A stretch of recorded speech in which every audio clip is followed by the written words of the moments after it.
house with thine own hands. मेरे घर में, इन मतलब में, माँ यानी मेरा और हाउस यानी घर। कवि रविंद्रनाथ टैगोर यानी कक्षा 10 के बच्चों से कह रहे हैं कि वो ईश्वर के आगे हाथ जोड़कर ईश्वर से ये प्रार्थना कर रहे हैं कि हे प्रभु, हे ईश्वर, इन माय हाउस, मेरे घर में, विद दाइन ओन हैंड्स, तेरे स्वयं के हाथों से, हैंड्स यानी हाथ, दाइन यानी ईश्वर के, क्या कीजिए, light the lamp of thy love.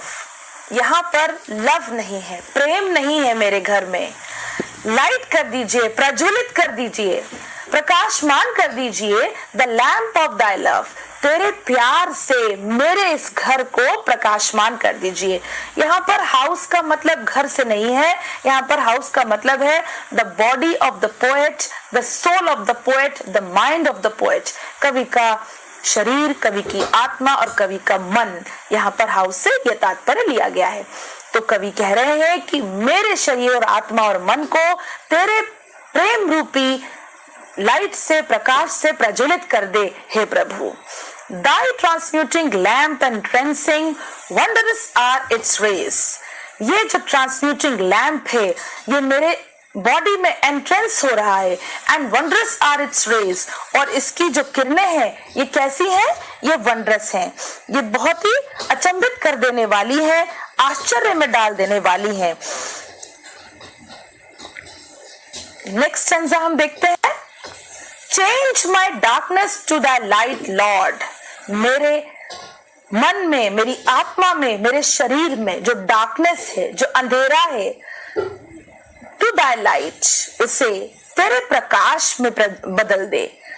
हे ईश्वर, हे प्रभु, तू बहुत ही विशाल है, प्रकाशमान है, उससे मेरे मन, मेरे आत्मा और मेरे शरीर में जो अंधेरा है, यहाँ पर डार्कनेस का मतलब है इग्नोरेंस से, अज्ञानता से, जो अज्ञानता मेरे अंदर भरी हुई है उसको दूर कर दीजिए। और वो कैसे होगी, लॉर्ड, लाइट दाई लाइट, आपका प्रकाश, आपका जो प्रज्वलित जो किरणें हैं वो मेरे शरीर के अंदर आप प्रज्वलित कर दीजिए।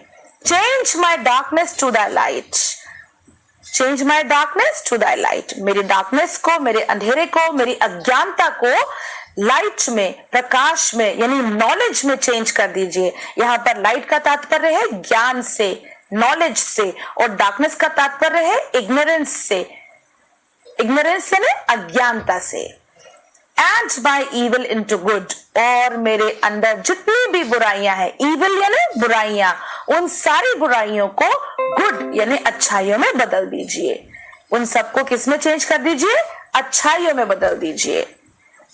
Now the last stanza, touch me but once and I will change all my clay into thy gold.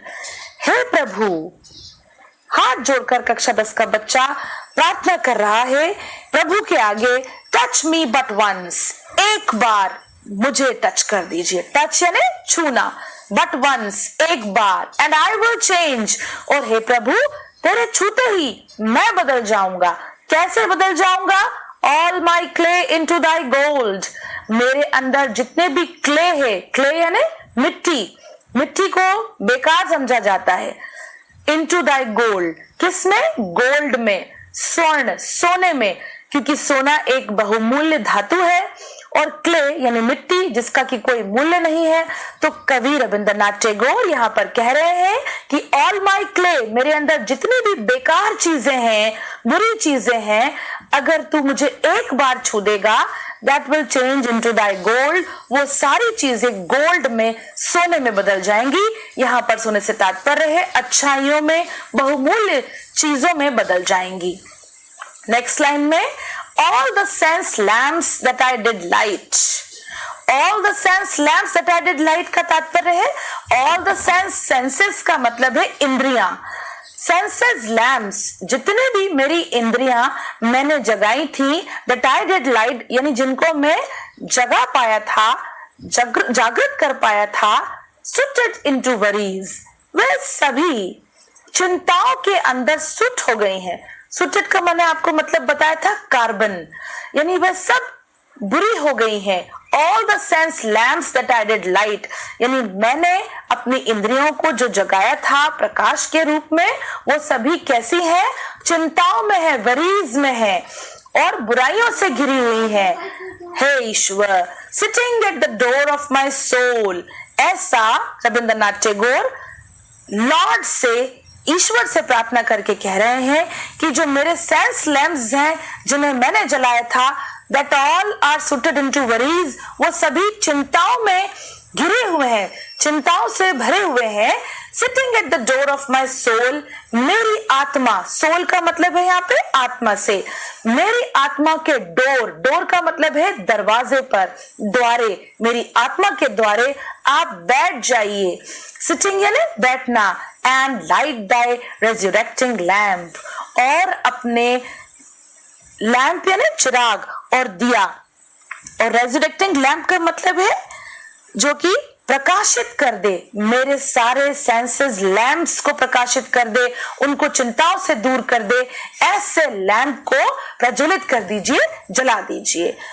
तो बच्चों, मुझे उम्मीद है कि आपको ये जो फर्स्ट पोयम है light the lamp of the love, वो बहुत ही अच्छी तरह समझ में आई होगी, क्योंकि आपके सामने अभी आपके शिक्षक नहीं है, हम आपसे दूर हैं, तो आप इन डिजिलैब प्रोग्राम्स और DDNP के माध्यम से इन लेसन्स को अच्छी तरह सुनेंगे और उसको अपनी नोटबुक में नोट करेंगे। आप अपनी टेक्स्ट बुक खोल कर बैठेंगे साथ में, और टेक्स्ट बुक में जहां आपको डिफिकल्टी है आपने अंडरलाइन करते हुए चलेंगे।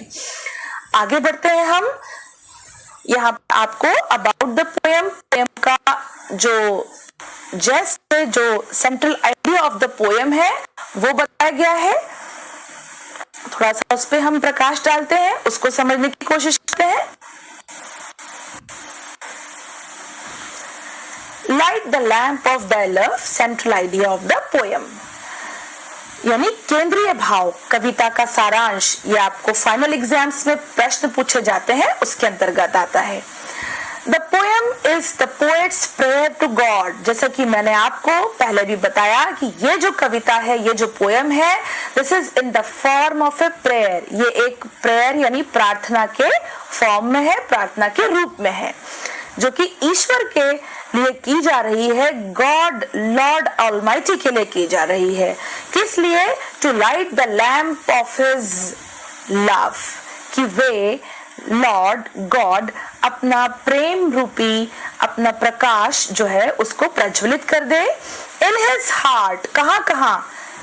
कवि के हार्ट यानी हृदय में, एंड रिमूव इट्स डार्कनेस, और वहां पर जितना भी अंधेरा है, अंधेरा ऑफ इग्नोरेंस, यहाँ पर डार्कनेस का अर्थ है अज्ञानता से, तो उस अज्ञानता को रिमूव कर दे। आपको पता है कि जब लाइट होती है तो अंधेरे के लिए कोई जगह नहीं बचती। यहाँ पर भी रविंद्रनाथ टैगोर लॉर्ड से कह रहे हैं कि लाइट दाई लैम्प, आपका दिया जला दीजिए, जिससे मेरे हार्ट, मेरे सोल और मेरे माइंड में डार्कनेस या इग्नोरेंस जैसी कोई चीज रह ना जाए, और जो है वो दूर हो जाए। He believes that the wonderful rays of the lamp would transform his evil. He believes that, believes का मतलब है विश्वास करना। रविंद्रनाथ टैगोर विश्वास करते हैं पूरी तरह से, ऐसा मानते हैं that the wonderful rays, की जो ये wonderful यानी आश्चर्यचकित जो किरणें हैं, rays यानी किरणें, of the lamp, राख की, would transform his evil into good, यानी जो पोएट में जो evil है, जो बुराइयां हैं, जब प्रकाश कवि के शरीर में एंटर करेगा तो उसके शरीर से evil यानी बुराइयां चेंज हो जाएंगी। ट्रांसफॉर्म यानी बदल जाना, चेंज हो जाना, परिवर्तित हो जाना, into good, अच्छाइयों में। क्यों? Why does the poet want Lord to light the lamp?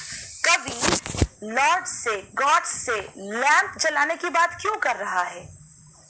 क्योंकि he wants to remove all his evils, क्योंकि वह अपने अंदर विद्यमान सारी evil, सारी बुराइयों को, सारे darkness, अंधेरों को, सारी ignorance, बुराइयों को good यानी अच्छाइयों में बदलना चाहता है। ट्रांसफॉर्म यानी बदलना। क्ले बॉडी इनटू गोल्ड, और क्या चाहता है? जो उसका बॉडी है, शरीर, वो मिट्टी का है और मिट्टी को कैसा माना जाता है? बेकार, उसका कोई मूल्य नहीं समझा जाता। तो क्ले बॉडी जो है, जो मिट्टी का शरीर है, मिट्टी रूपी शरीर, इनटू गोल्ड, जब ईश्वर अपना लाइट, अपनी लैंप को लाइट करेंगे तो सारे इविल, सारी बुराइयां गुड में चेंज हो जाएंगी। क्ले बॉडी जो है, मिट्टी रूपी जो शरीर है, वो गोल्ड में चेंज हो जाएगा। गोल्ड यानी सोना, और सोना एक बहुमूल्य धातु है, तो गोल्ड में चेंज हो जाएगा। And wood free him from all the worries and tensions of life. The poet is involved in lots of worries and tensions. जो पोएट है वो दुनिया में वरीज यानी चिंताओं और टेंशंस में घिरे हुए हैं, चारों तरफ से उनको चिंताओं ने घेरा हुआ है। जब ईश्वर अपनी लाइट, अपना लैंप लाइट करेंगे, जलाएंगे, तो सारी जो वरीज हैं, सारी जो चिंताएं हैं, जो फिक्रें हैं पोएट के माइंड में, दैट विल चेंज इनटू, किसमें चेंज हो जाएंगी? वो रिमूव हो जाएंगी, वो फ्री हो जाएगा। The poet will free himself from all the tensions. कवि अपने आप को सारी चिंताओं से मुक्त कर देंगे और नॉलेज उनके अंदर एंटर हो जाएगी। ज्ञान रूपी चिराग दिया उनके शरीर, उनकी आत्मा और उनके मन में जलना प्रारंभ हो जाएगा। तो दिस इज अ प्रेयर, ये एक कविता है। इस कविता को आपको अच्छी तरह पढ़ना है और पढ़ने के बाद उसके मीनिंग आपको अपनी पुस्तक में लिखना है। आई होप, ऐसी आशा करती हूँ कि आपको कविता बहुत अच्छी तरह समझ में आई होगी। बच्चों, मैंने आपको स्क्रीन पर जो दिखाया वो थोड़ा बड़ा साइज आपको दिखाना था, जिसके कारण मैं